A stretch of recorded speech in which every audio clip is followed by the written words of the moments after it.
Doesn't look like the lectern has got a battery in. Just some notices for the next few weeks. I think everything's on your sheet if you pick one up. Notices of the Lent services. We do have 2 World Days of Prayer coming up. One in Welsh in the morning, I think at 10:30 in the New Berea Chapel on the 6th of March, Friday the 6th of March. It's always the first Friday in March.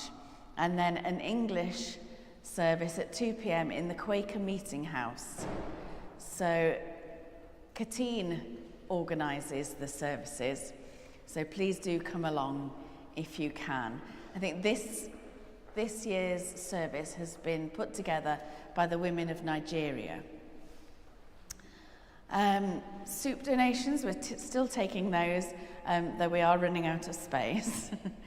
And 2 Lent courses coming up. So Reverend Andy will be offering the Provincial Lent course, From Pancakes to Psalms, written by the Dean of Newport, and that will be at Eglwys y Groes every Thursday at 2 p.m. So they started last Thursday, but you can catch up very easily if you want to join them. And then Dean Manon and I will be offering a Lent course on Zoom, and we're using the Archbishop's Lent book for this year, To Hell's Mouth and Back, by Tristan Owain Hughes. And those of you who came yesterday to Tristan's quiet morning will know that it's very interesting, and I'm sure there'll be lots of discussions from that. So that's at Thursdays at 7 p.m. on Zoom. If you haven't got the Zoom code and you want it, just let Manon and myself know. That will begin next Thursday, so the Thursday coming. You've got the meeting ID and password there. And then Doniai, our new weekly arts event, will be starting each Thursday, 1:15 in March. So we've got a list there. We start off well. We start off with Martin on the organ on the 5th of March. So please do come along and support that if you can. And then all the services for this week are on the other side. And so hopefully that's everything to keep you up to date with what's happening. So we'll spend a few moments before we begin our service proper.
In the name of the Father, and of the Son, and of the Holy Spirit. Amen.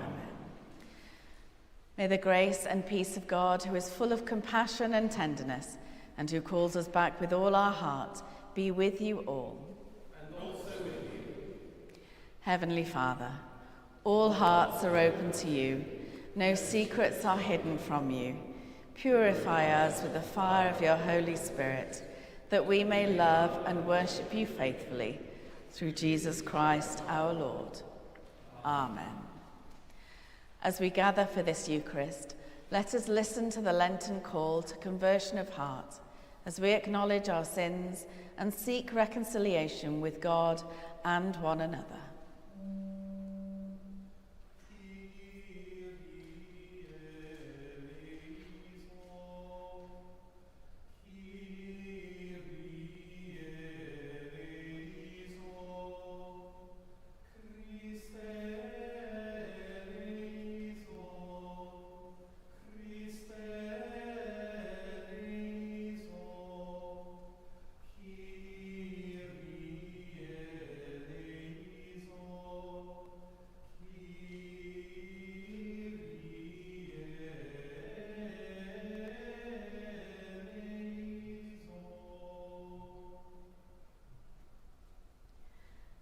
Heavenly Father, we have sinned in thought, word, and deed, and have failed to do what we ought to have done.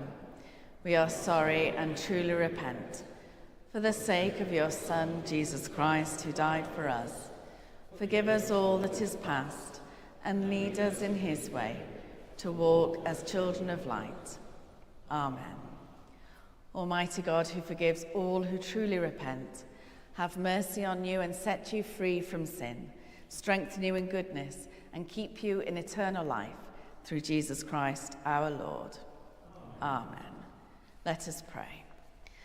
Almighty God, whose Son Jesus Christ fasted 40 days in the wilderness and was tempted as we are, yet without sin, give us grace to discipline ourselves in obedience to your Spirit, and as you know our weakness, so may we know your power to save, through Jesus Christ, your Son, our Lord, who is alive and reigns with you in the unity of the Holy Spirit, one God, now and forever. Amen.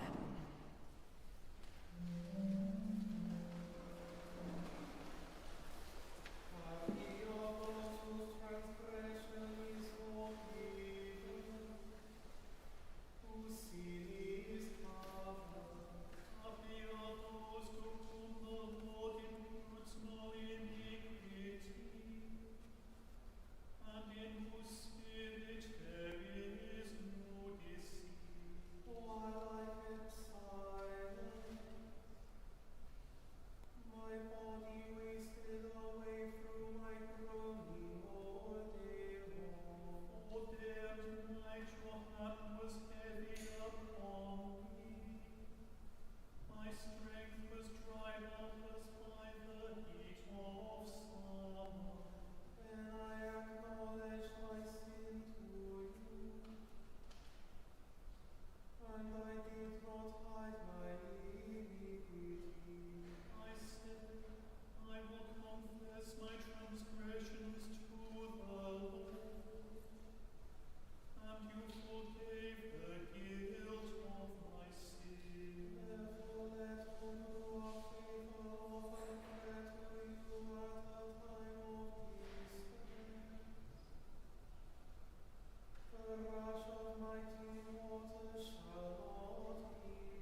reading from the letter of St. Paul to the Romans.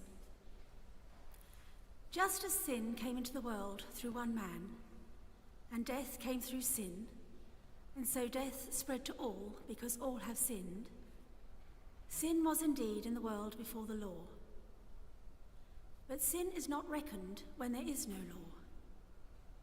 Yet death exercised dominion from Adam to Moses, even over those whose sins were not like the transgression of Adam, who was a type of the one who was to come. But the free gift is not like the trespass. For if the many died through the one man's trespass, much more surely have the grace of God and the free gift in the grace of the one man, Jesus Christ, abounded for the many. And the free gift is not like the effect of the one man's sin. For the judgment following one trespass brought condemnation, but the free gift following many trespasses brings justification. If because of the one man's trespass death exercised dominion through that one, much more surely will those who receive the abundance of grace and the free gift of righteousness exercise dominion in life through the one man, Jesus Christ. Therefore, just as one man's trespass led to condemnation for all, so one man's act of righteousness leads to justification and life for all. For just as by the one man's disobedience the many were made sinners, so by the one man's obedience the many will be made righteous. This is the word of the Lord.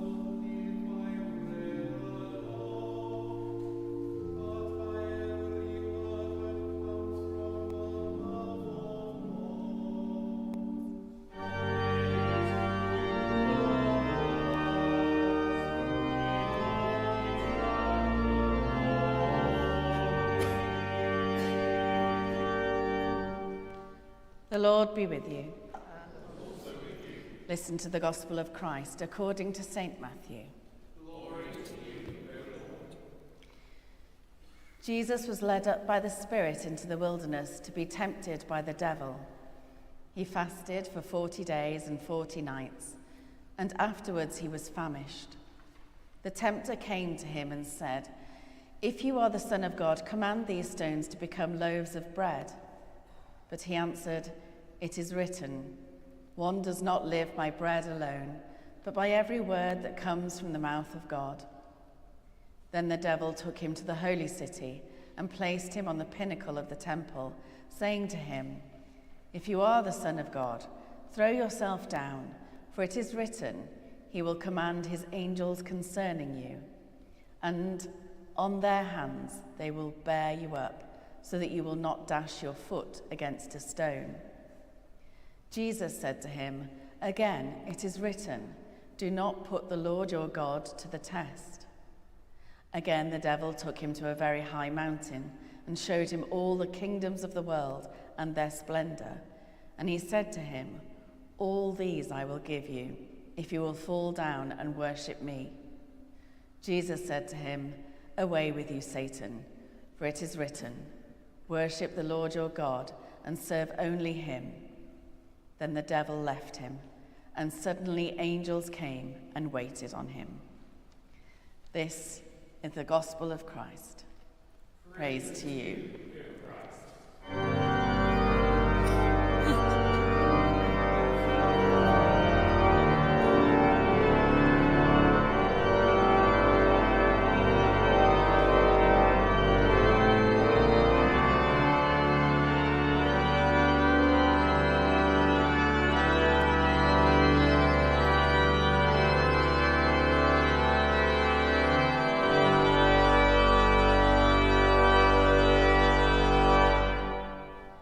In the name of the Father, and of the Son, and of the Holy Spirit. Amen.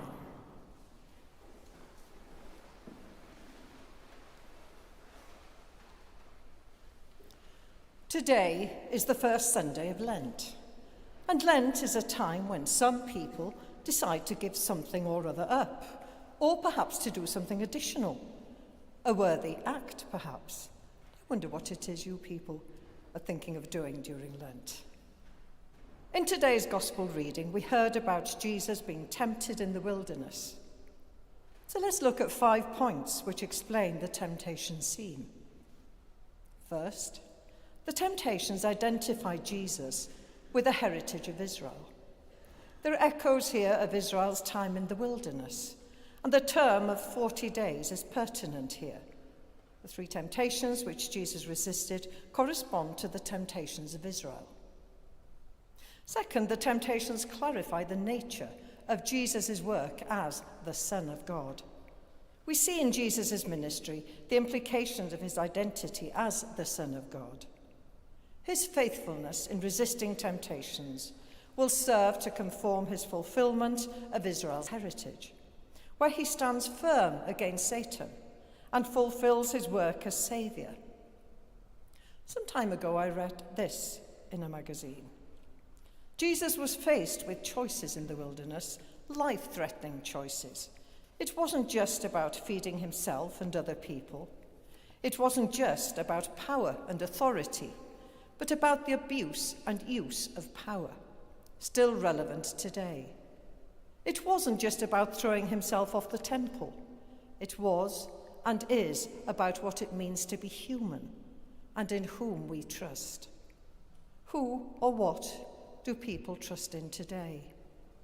The police, the politicians, even the church are no longer trusted as they once were.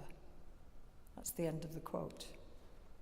So the third point, the temptations mirror the conflict of God's reign with the reign of Satan.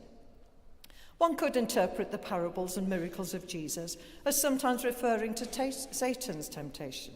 For instance, in the parable of the sower, some do not receive the word because the devil comes and snatches the word from them. And Luke, as well as Matthew, sees the failures of the disciples at Jesus' passion to be a result of Satan's temptation. Fourthly, the temptations emphasize that Jesus' ministry should be understood as the fulfillment of the Scriptures.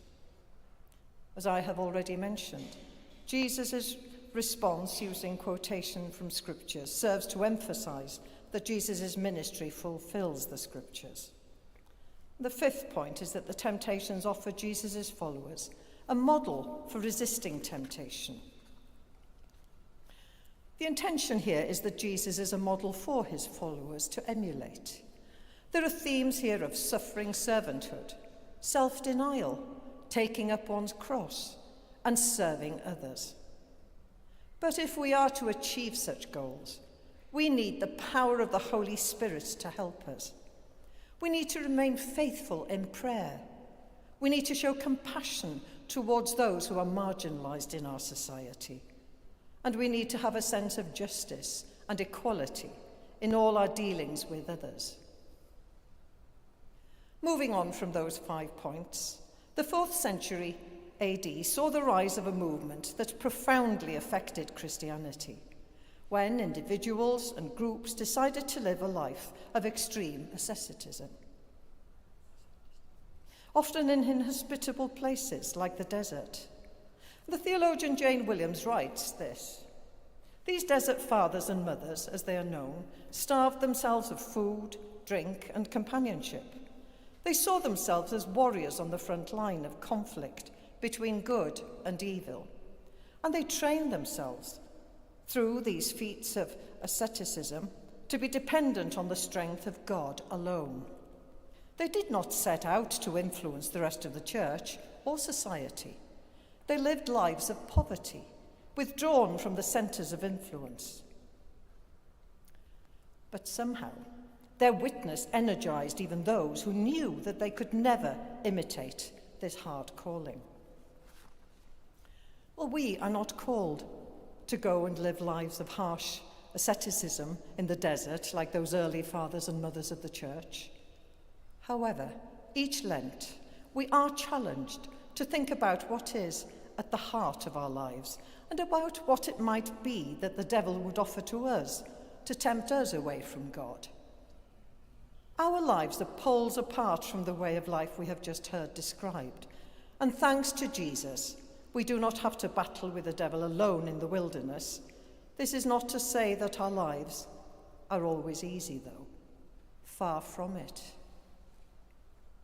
Yesterday morning, the Reverend Canon Tristan Owen Hughes led a quiet morning here in the cathedral, the theme being pilgrimage, suffering, and hope.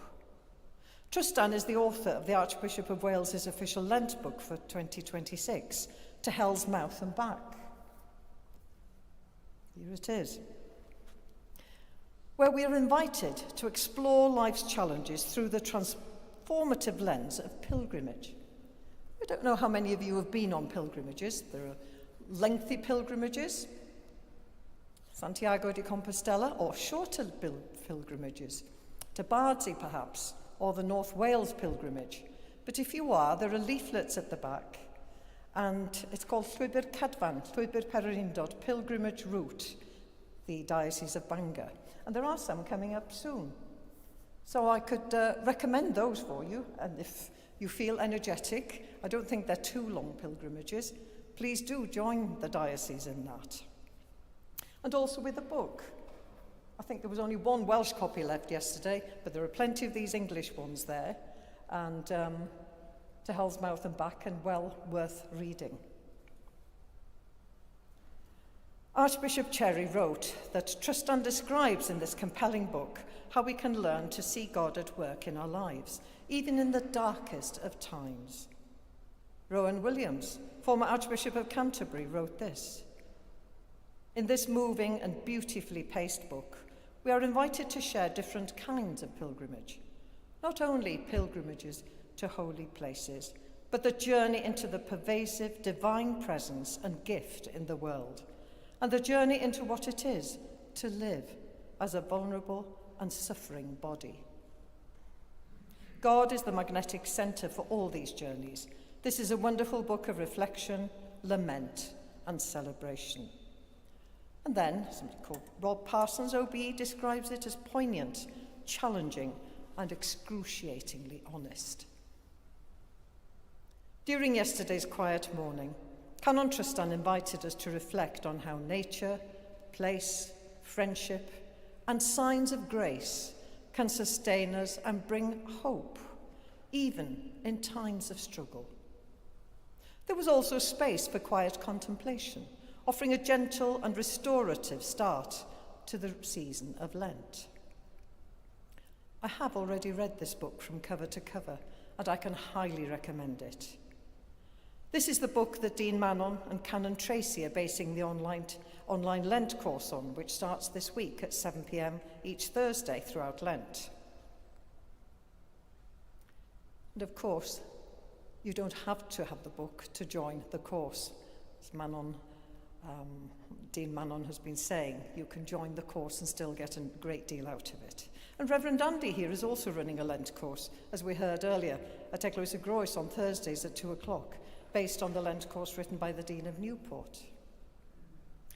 Well, I was tempted, I have to say, to write more about the content of Canon Tristan's book, but that would spoil your experience of attending and participating in the course, which I sincerely hope that you will do. Because you see, the presence of each one of you will enrich our communal experience.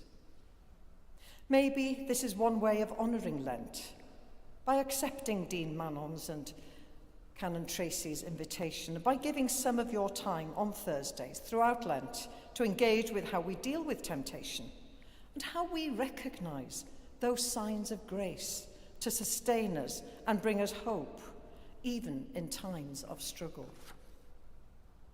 Temptation is part of our human experience.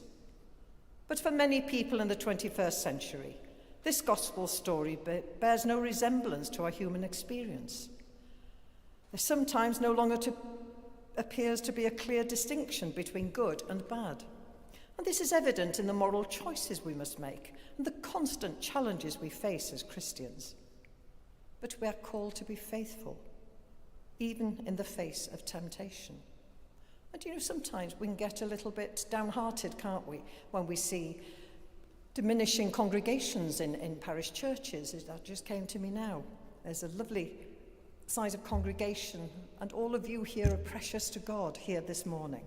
But I was encouraged the other day when an ex-parishioner, before I retired, had moved to Retford near Nottingham and had been going to a traditional church.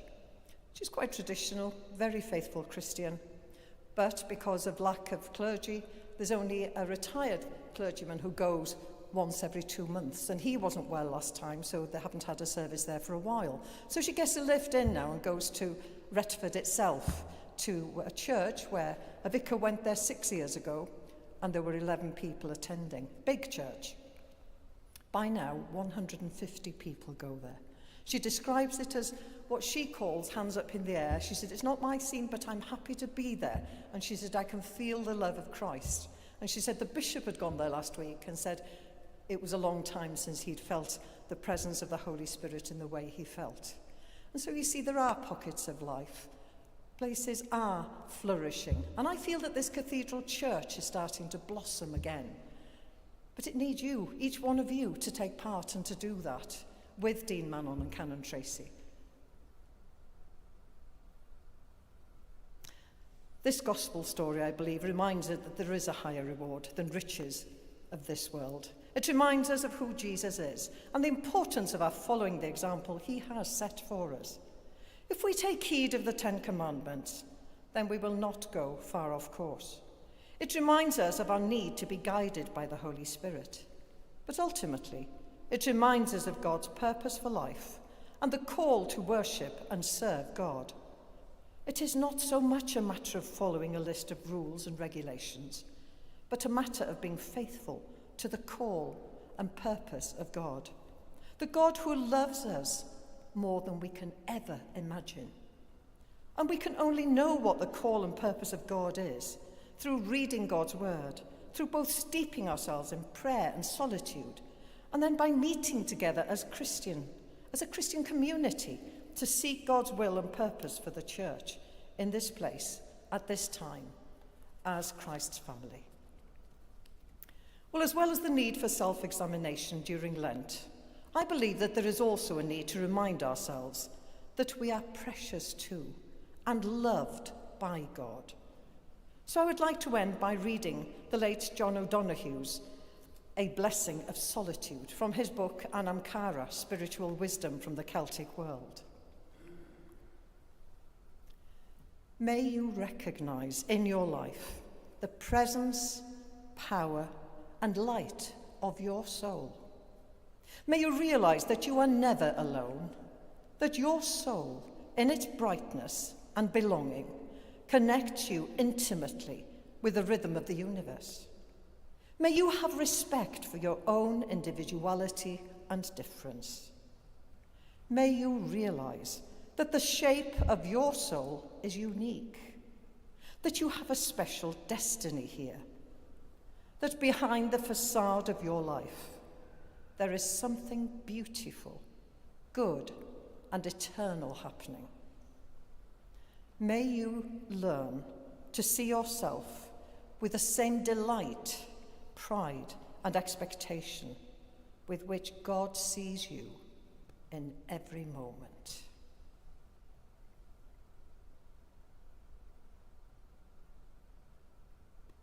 So, may the Holy Spirit guide us through this season of Lent as we put our trust in the faithful and almighty God of love, to whom be the glory, now and forever.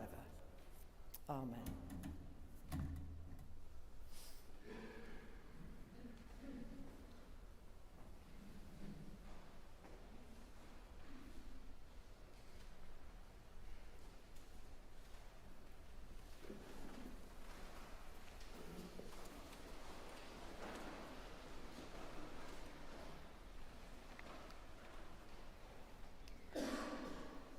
We believe in one God, the Father, the Almighty, maker of heaven and earth, of all that is seen and unseen.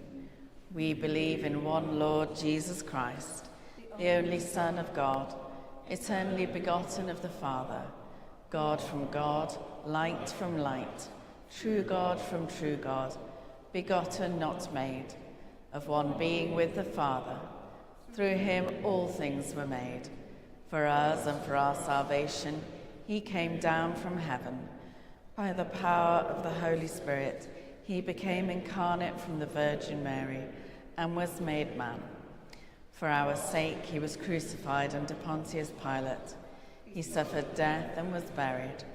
On the third day, he rose again in accordance with the Scriptures.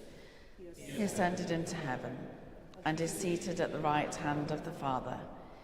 He will come again in glory to judge the living and the dead, and his kingdom will have no end. We believe in the Holy Spirit, the Lord, the giver of life, who proceeds from the Father and the Son, who with the Father and the Son is worshipped and glorified, who has spoken through the prophets. We believe in one holy, Catholic and Apostolic Church. We acknowledge one baptism for the forgiveness of sins.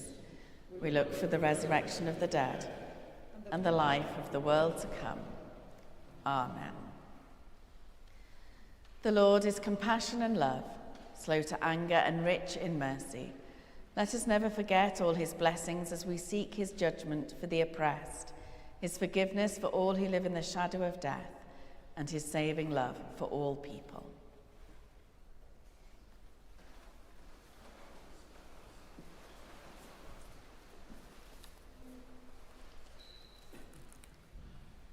Loving God, help us to be aware of your presence amongst us, to see you, hear you, know you, and love you, so we may offer you fitting worship and service, and every part of our lives reflect your grace.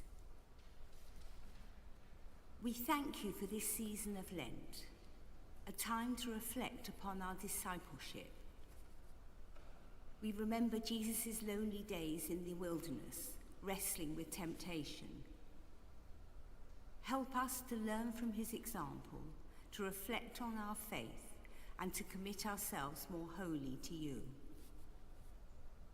Help us to use Lent as a time to take stock of ourselves and our role as the body of Christ. Lord, you are compassion and love, slow to anger and rich in mercy. We pray for our troubled and divided world. We pray for those areas of the world where there is no fresh water, where people daily face the threat of drought, famine, and disease. We remember the people of Ukraine and Russia, Gaza and Israel, Iran, and so many other areas battered by wave after wave of oppression and violence. We pray for all those who carry the heavy responsibility of taking decisions which will affect the stability of the world and the lives of so many. Lord, you are compassion and love.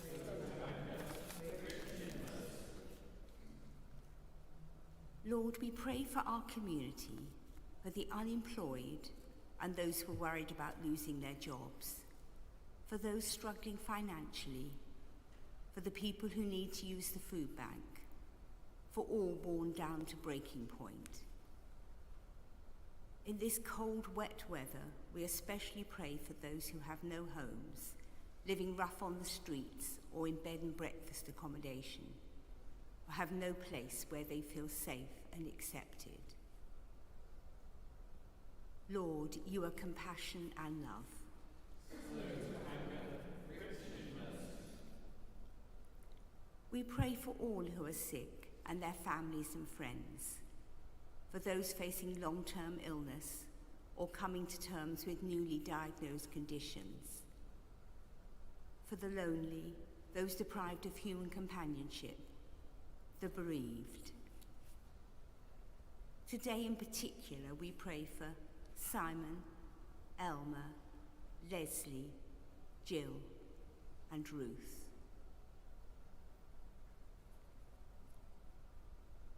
Lord, you are compassion and love.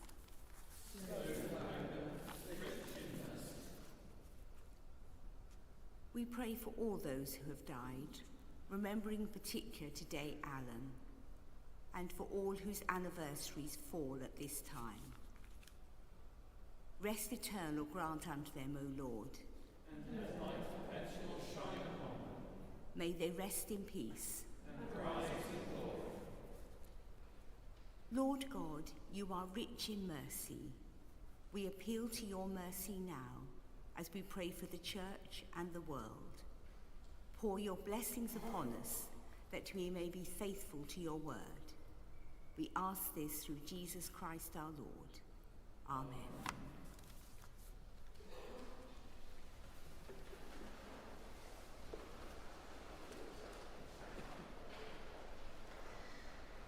Now that we have been justified through faith, we are at peace with God through our Lord Jesus Christ. The peace of the Lord be always with you. And also with you. Let us offer one another a sign of peace. Peace with you.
Blessed are you, Lord God of all creation.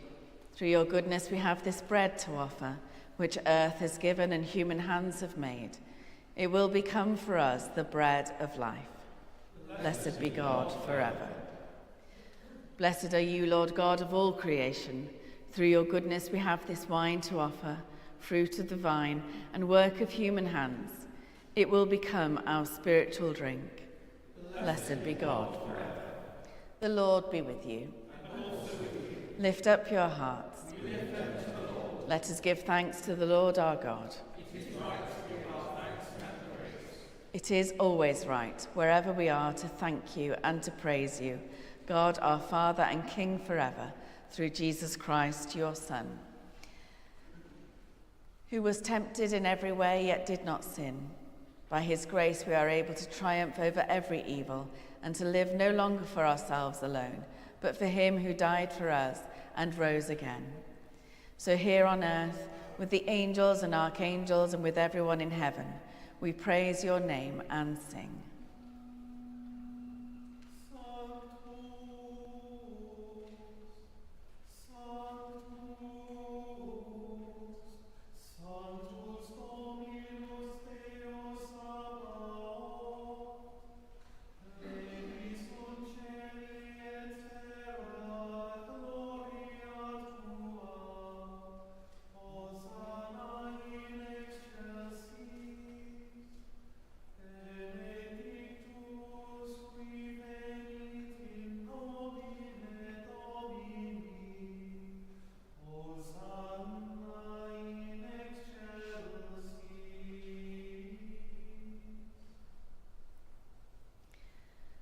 Father in heaven, listen to the prayer we make in Jesus' name. Through the Holy Spirit's power, gentle as a dove, may this bread and wine be for us Jesus' body and blood. Father, we remember when Jesus had supper with his friends the night before he died. He took the bread, he thanked you, broke it, gave it to his friends and said, "Take this and eat it. This is my body given for you. Do this to remember me."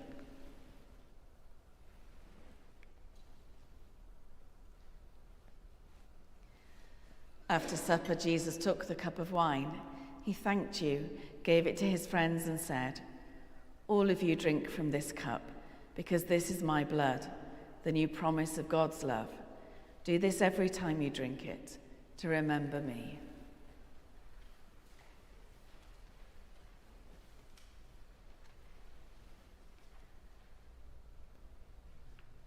Together we remember that Jesus is always with us and say, "Christ has died, Christ is risen, Christ will come in glory." Father, as we remember your Son, Jesus Christ, who died on the cross and rose again, we offer you these and all the gifts you freely give to us. Send your Holy Spirit to be with us and all who share this bread and drink from this cup. Help us to trust you. Bring us closer together and welcome us with all your people into Jesus' glorious kingdom. All honor and glory belong to you, Father, through Jesus your Son, with the Holy Spirit, one God, forever and ever. Amen. Let us pray to the Father for the forgiveness of our sins, and that we may forgive those who sin against us. Our Father, who art in heaven, hallowed be thy name. Thy kingdom come, thy will be done, on earth as it is in heaven. Give us this day our daily bread, and forgive us our trespasses, as we forgive those who trespass against us. And lead us not into temptation, but deliver us from evil. For thine is the kingdom, the power and the glory, forever and ever. Amen. We break this bread to share in the body of Christ. Though we are many, we are one body, for we all share in one bread.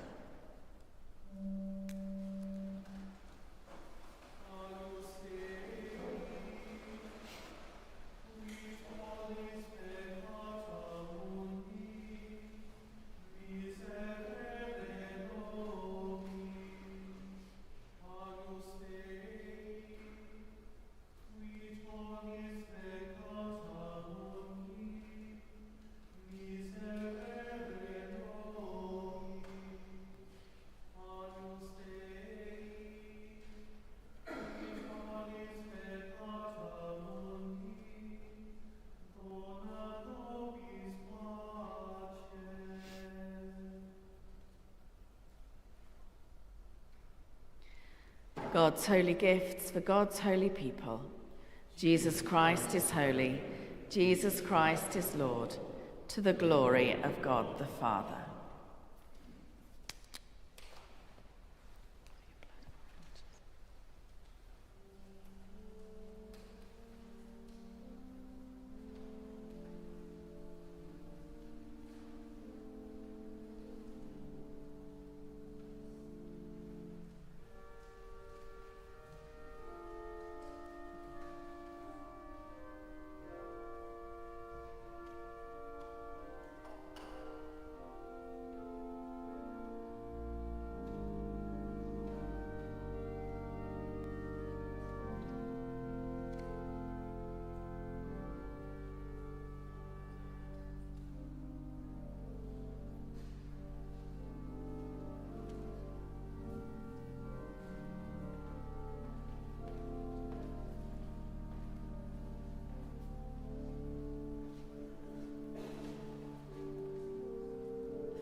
Give thanks to the Lord, for he is gracious. His love is everlasting. Eternal God, comfort of the afflicted and healer of the broken, you have fed us at the table of life and hope. Teach us the ways of gentleness and peace, that all the world may acknowledge the kingdom of your Son, Jesus Christ our Lord. Amen. The Lord be with you. And also with you. Christ give you grace to grow in holiness, to deny yourselves, take up your cross and follow him, and the blessing of God Almighty, the Father, the Son, and the Holy Spirit be among you and remain with you always. Amen. Reconciled to God through Christ and made a new creation, go in peace to love and serve the Lord. In the name of Christ. Amen.